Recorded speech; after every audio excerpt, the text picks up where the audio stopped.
The artist and his medium. So last time we talked about subject and content. Okay? Yung mga way at saka sabihin na natin yung mga method of presenting the subject, something like that, Okay. So the artist and his medium. So the process of art production. So dito nakalagay, okay, it can refer to the making of something or to a final product like a theatrical performance. It can be the process of bringing a song or musical to life or honing that work to perfection. Production might bring out images of factory production line or even the theories of scientists and philosophers after the mind has conceived it through a certain process. So, kumbaga, madali naman tong intindihin para sa inyo pagka sinabi nating art production. O, so, una muna production. 'Di ba? Kahit naman sa, yun nga, mga film, okay, yung mga napapanood nyo sa TV, okay, yung mga, kahit mga telenovela, okay, at saka kung ano na pang mga film sa YouTube, or kung ano man, kung saan nyo napapanood. Yan, mga theatrical performance. So, kumbaga, yun, production. So, yung production na yun yung parang finished product, na nakapaloob doon yung mga material na ginagamit, yung mga technique, okay, yung mga ganyan. So, dito, kung ating i-relate muna, okay, so medium. So, when an artist is ready to express himself in art and to give shape to his vision, his first thought would be on what medium to use. So, medium. So, ang binabanggit kapag ka medium, kapag ka ating tinignan sa dictionary, it talks about the methods or material used by an artist. So, sa ibang usap nga, material, pwede siyang magamit or mismong directly na masabi natin na kagamitan, no? Okay, medium nga eh. So, ano yung kagamitan na ginamit mo, para ma-create yon. And also, yung method. So, sa paanong paraan, in what way na express mo yung iyong sarili. Kasi we're talking about express himself in art. So, yun yung medium. So, paano mo ma-express yung iyong sarili. By the way, may naka-open yata ang mic pa kayo off kagad, para hindi tayo ma-distract. Anyway, dito sa medium, it may be concrete or tangible. Okay, such as paintings, sculptures, monuments, and structures. Okay? Yun nga, the way we express ourselves through arts, okay, medium, kung paanong paraan. Through painting ba, sculpture ba. So, yun ay nasa kategorya na masasabi natin na I think tangible siya, Okay, or concrete. Yun nga yung mga painting, sculpture, monument, and structures. Now, ibig sabihin, nahawakan natin, tangible nga or concrete. Okay, yung mga ganun. And also, it may be ephemeral. So, ephemeral or something transient, such as a track or recording of sound, a film, or a performance. So, kapag sinabi natin ephemeral, lasting a very short time. Ibig sabihin, yung kinds ng arts, let's say for example, yung music. 'Di ba? Kapag pinaringgan natin yung music, okay, kumbaga mga 3 minutes lang tapos na. Whereas kapag nag-present ng artwork, so kahit matagal na nariyan pa rin, okay? Parang ganon, ang idea niyan. So, yun lang naman siya. Concrete works, okay, more on the object physically manifest themselves for a prolonged or lasting period. Yan yung concrete works. And ephemeral, on the other hand, is durational. Okay, yan. Sa mga nagte-take down notes, ulitin ko lang. For concrete works, the object physically manifest themselves for a prolonged or lasting period. For ephemeral works, on the other hand, it is durational. Okay, so dito naman tayo sa technique. So, sa techniques, the techniques of the artwork shows the level of familiarity with the medium being manipulated. So, given na yan, di ba? Yung iba, sinasabi natin ma-technique or ma-discarte no, sa mga bagay-bagay. Ngayon, itong technique na ating binabanggit sa usaping arts, ano, okay, so level of familiarity. Kabagay, kahit naman sa ibang bagay, pwede nating masabi na level of familiarity din naman yung technique. Okay, ibig sabihin, alam mo kung paano gamitin yung mga tools, okay, yung mga materials na meron ka. Alam mo kung paano gamitin yung ganong lapis, ano? Okay, yung mga 2B, 3B, etc. Okay, at kumbaga skillful ka. Halimbawa rin sa ibang art form which is sculpting. Alam mo kung paano gamitin yung hammer. Okay? Alam mo paano gamitin yung chisel. So, and also, pagka, halimbawa, painting, alam mo kung kailan patutuyuin yung, halimbawa, nag-watercoloring ka, no? Something like that. So, consideration of time, mga ganun. So, alam mo yon. Kumbaga, pamilyar ka dun sa material or sa medium na iyong ginagamit. Ngayon, kung ikaw connecta natin sa real life situation, so lagi may ganun na nakapalab sa aking lecture, kinokonekta natin sa real life situation. Now, the thing is, halimbawa, martial artist. So, ang martial artist, marami akong napapanood ng mga ganito eh. Like, pinaglaban yung bodybuilder, malaki talaga ang katawan. Tapos, mas malaking tao, ano, mas matangkad. Pinaglaban siya doon sa martial artist. Okay, jiu-jitsu or judo, no, kung tawagin. Pero black belter, no? So ngayon, lagi ang eksena, okay, kahit anong man laki ng katawan mo or kung ano man na meron ka, no, na resources or something, so kung hindi mo siya nagagamit as your advantage, wala rin. Ganun papasok kapag ka technique, ano? Okay? So, yun, laging talo yung bodybuilder. Kasi hindi niya alam kung paano gumalaw, ano, mag-counter attack or something. Kumbaga, nadaan lang sa malaking katawan. O bagaman given may advantage siya kung siya ay may knowledge sa martial arts talaga, no? Okay? Pero wala eh. So, laging ganon. Kumbaga, ano lang, brute force kung tawagin. Laging talo yon, no? Okay? Talo dun sa Blackbirder. So, ganun din naman, di ba? Okay? Sa real life situation. Kahit ano pang resources na meron ka or kung ano mang meron ka, kung hindi mo alam yan paano gamitin, okay? Kung hindi ka ma-technique or ma-discarte, wala rin. Okay? At doon ngayon, kung ating ito-connecta sa artwork, okay? Kahit ang ganda-ganda ng pencil mo, mamahalin, ano, kung ano man, okay? Ay, hindi mo alam kung paano gamitin. Wala rin. Okay, so yun lang naman. Siningit lang natin yan. Next, curation. Derived from the word curare, which mean to take care. It is a process that involves managing, overseeing, and assembling or putting together a presentation or exhibit for some type of artistic collection. Teka lang. So, dito nakalagay, bago tayo pala dumako sa next slide kasi. Curation or curator. Okay. So, sila yung mga sabihin natin tagapangalaga ng museo. Pwede natin masabi yon, ano? Okay? And sila rin yung masasabi na ano ba yung ilalabas ng artwork, i-exhibit sa museo, ano? Ano ba yung mga art, ano? Okay, na ipapakita sa mga visitors. So, yun ang kinoconsider nila. So, kumbaga sa mga bisita, may tour guide. Sila yung nag-guide sa mga turista. Whereas dito sa curator, sila yung nag-guide sa mga bisita, no? Okay, ng museo. Okay, exhibit, art exhibit, something like that. Alright? Yung kinoconnecta natin, no, sa ibang mga concept para mas maganda yung paliwanag natin. Alright, huwag na natin patagalin pa. So, dito, nakalagay, the different media of the visual arts. So, iba't iba daw media or iba't iba daw way or materials na ginagamit sa visual arts.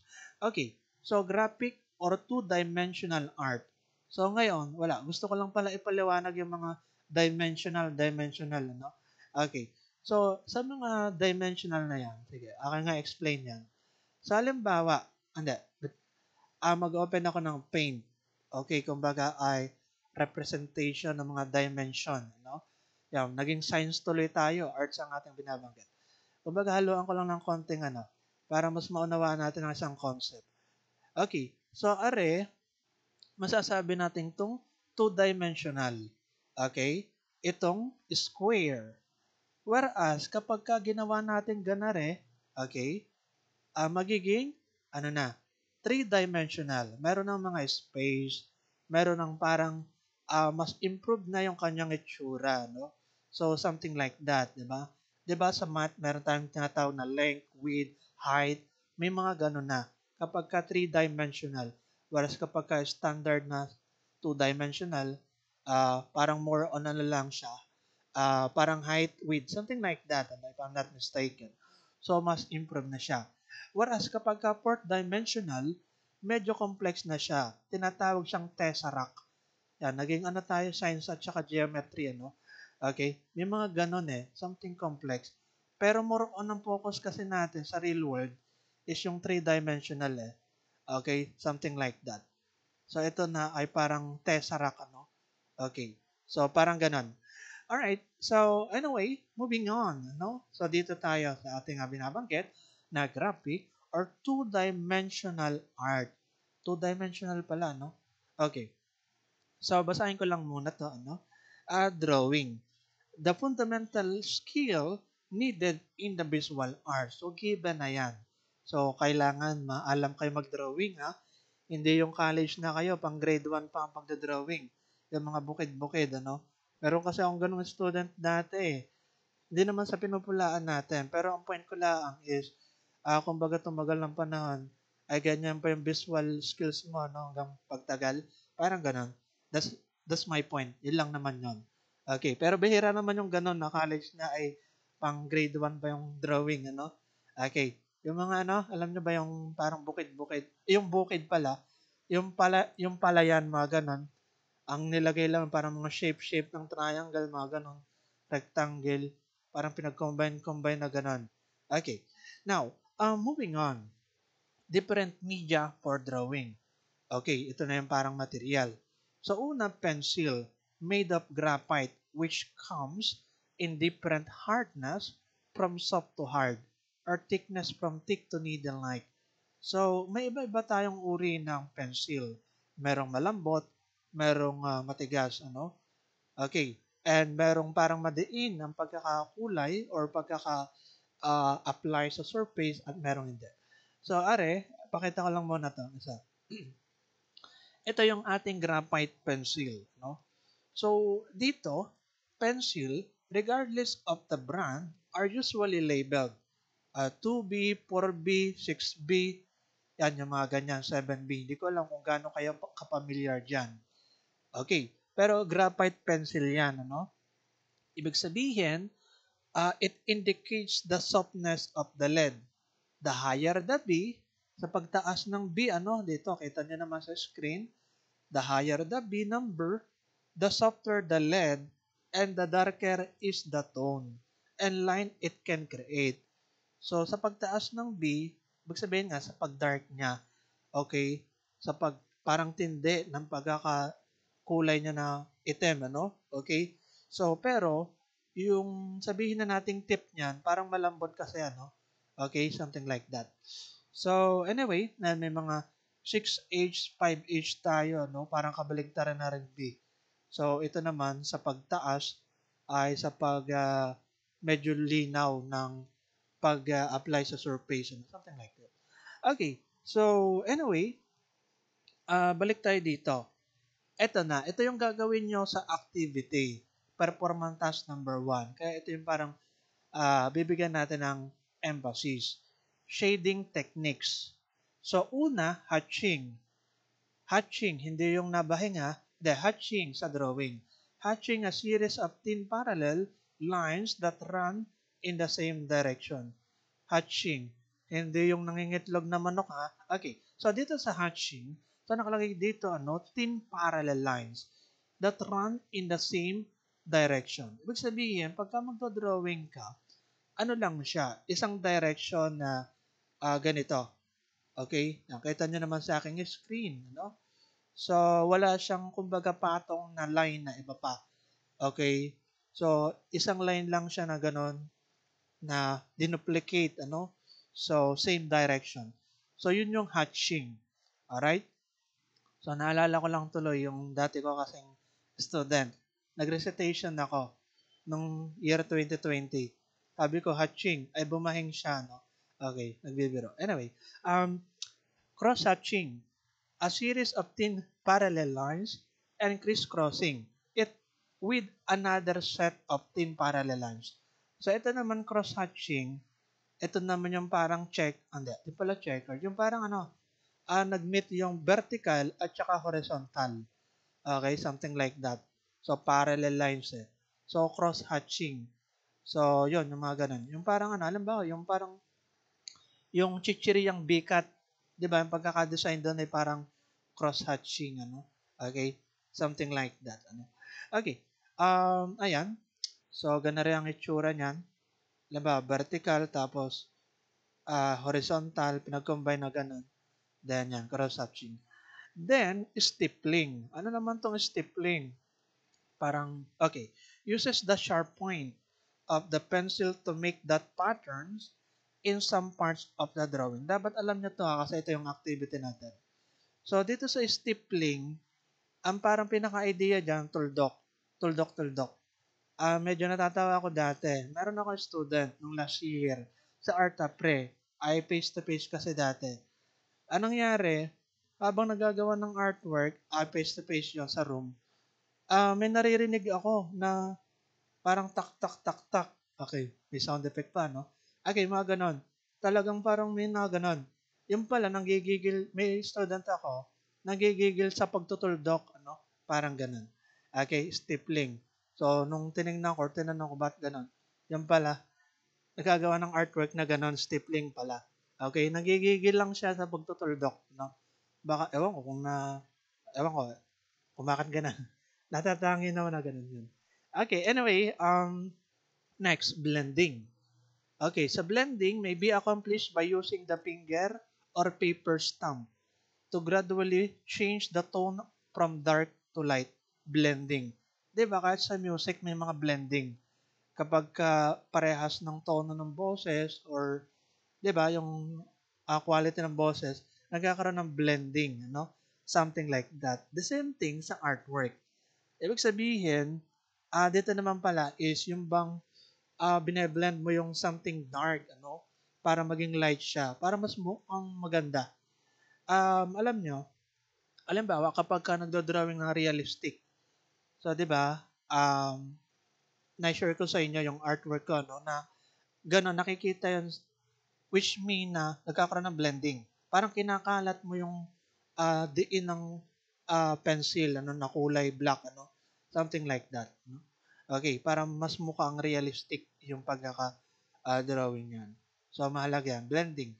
Okay, dapat maalam kayo niyan na, pero medyo advanced siya. Okay, kumpara dyan sa mga hatching, cross-hatching. Okay? So, yan, mga ganyan. Next, okay na tayo dyan. So, are, hindi ko na siguro itanong sa inyo kasi basic lang to. Kumbaga, kaya nyo ma-distinguish kung ano ba to. Hatching, cross-hatching, stippling. O, are ay hatching, isang ano lang, direction. Ito naman ay cross-hatching. Ito naman ay stippling, tapos ito ay smudging or blending. Okay? So, ayun lang. Next. Dito naman tayo sa ink. Okay, pasadahan lang natin to hanggang dito lang siguro sa slide na to. No? Okay? Ink. It is one of the oldest material for drawing that is still in use. It allows for a great variety of qualities depending on the tools and technique used in the application. So, dati, or kahit ngayon, ano, halimbawa, di ba, gumagamit ng ink. Ang ink kasi na sinasabi ko is ano, yung bang ano, pag nagsusulat sa scroll, okay, dinudot-dot mo doon sa ink, ano, tapos, saka ka palang makakapagsulat. Di ba? Si Jose Rizal ganun. Okay? Nakalimutan ko na yung katawagan doon sa mga ganun eh. Okay? So, something like that. Doon sa ink para makapagsulat. Ano? Okay. So, ayun. Anyway, dito may nakalagay na lettering, calligraphy, typography. Ito ay dinagdag ko lang, wala naman to sa module. Pero kumbaga para mas maganda yung paliwanag, dinadagdagan natin. Lettering, the art of drawing letters. So, hindi ko alam kung magle-lettering kayo, calligraphy or typography sa ating gagawin na performance sa ibang bagay. Ano? So, sa lettering, the art of drawing letters. Ito ay may mga design, like lalagyan ng object na something, ano, sa lettering. Sa the art of writing letters naman, ito naman yung parang ginagandahan yung sulat na may mga style, okay, 'di ba sa tawag dito? Doon nga ba yan? Doon sa Microsoft Word. Hindi ko alam kung pwede natin mas mailagay doon yon or sa typography yon. Okay, the art of using letters. Yung mga Romans, tawag dito, yung mga types or yung mga iba't ibang label ng mga letter, ano, something like that, ano. Okay. So, yan, alam niyo naman yung aking pinupunta doon, ano. Okay. So, ayan, calligraphy, typography. So, next we have here pastel. This is composed of dry pigment held together by a gum binder and compressed into stick. So, meron tayong tinatawag na soft, hard, oil. Ang soft, syempre malambot. Pero ang oil, mas malambot yung pagkakalam ko kasi gumamit na ako nun dati. Tapos ang hard, parang Crayola siya kasi tigas yan ng Crayola. Parang ganun. Yung pagkakapastel niyan eh. Okay? So, ayun, ang tawag dito, ang binabanggit natin dito is yung pastel. Ano? The three kinds of pastel, soft, hard, and oil pastel. Okay. May dagdag ko lang sa ngayon doon sa nakalagay sa isang reference natin. Pen and ink drawings are characterized by controlled and uniform line. Okay. So, dito naman tayo last. Okay. Sa pastel pa rin naman. Pastel technique. So, stippling. So, di ba, ano nga ba stippling? Ito yung parang tuldok-tuldok. Pero sa pastel, ito ay small marks. Produce small mark, thus creating a pattern. Kasi nga, ang nangyayari sa stippling, I mean, using the pastel, hindi naman siya maitutuldok kundi small marks na konting line, ano? So parang ganon. Kasi nga makapal yung dulo niyan eh. Parang hirap ituldok yan. Ang mangyayari, parang lalabas na small marks, ano? So, maliit na guhit. So, yun yung stippling na ating sinasabi. Sa feathering naman, using the point of the pastel to make the parallel stroke, creating a feather-like effect. So, dito sa feathering, ito yung parang balahibo ang itsura. Mamaya, papakita ko sa inyo, no? Kung paano ang itsura niyan. Then, scumbling. It is like layering but using pastel. The side of the pastel is lightly drawn on top of an existing color but still making the color of the first layer visible. Ang scumbling parang kulot-kulot. Hindi buhok kundi kulot-kulot ang pagkakaano. Halimbawa sa drawing, ganari ang itsura niyan. Are. So, kulot-kulot siya kasi nga, patong-patong na yung pag-apply, no? Okay, parang ganon, scumbling. The same thing sa pastel. So, kumbaga napatungan. Okay? Hindi, napatungan siya ng kulay. So, more on scumbling ang tawag doon, Tapos, impasto. Anong impasto? Hindi impacto, Impasto. Impasto, the technique of thickly applying the pastel by pressing it hard on the paper, creating an opaque effect. Yung bang parang diretsyo mong in-apply yung kulay. Okay? Nang walang mga pagbabawas. Something like that. So, mamaya, papakita natin yan. And lastly, sa ating huling discussion para dito, is graphito. Technique that applies a thick deposit of pastel on the support, then using a blunt pen, kumbaga pang-ukit, scrape it up to reveal the underlying color. Ang graphito ay ganito. Halimbawa, kita nyo naman sa screen ko, are, apply ng something thick. Pero, inukit-ukit niya para magkaroon ng design. So, scrap ito yon. Tapos, scambling, yun nga, parang in-apply siya ng doble, something like that. Parang, kumbaga sa drawing, kulot-kulot, parang ganun. Ang blending, although, yan ay, kumbaga, nagsimula dito sa madiin. Okay? Na application ng kulay, na ba to? Orange. Tapos, kinalat yung kulay at naging light siya. Or maaari, pinag-combine yung kulay na red at saka orange and then, binilan siya or gamit ang daliri or stamp paper, something like that, para kumalat yung kulay at maging light siya. Okay? So, ganun yon. Tapos, impasto, okay? Sabi nga natin, thickly applying, deposits, yun ang pagkaka-term kasi. So, kumbaga hindi binabawasan. Mismong kung ano yung pagkaka-apply na madiin, yun na yun. Tapos ito is graphito. Ito pa rin pala yun. Graphito yung kanina. Okay? RAI, hatching, cross-hatching, then, is, tawag dito, yung kulot-kulot is scambling. Okay? Something like that. So, ayun lang muna, sa first part ng ating lesson 3, yung discussion natin. Okay? Itong susunod ay next meeting na lang kasi wala na tayong time para i-discuss to. Okay? So, pero kung may tanong kayo sa ngayon about sa ating pag-usapan about dito, ay magtanong lang. Okay?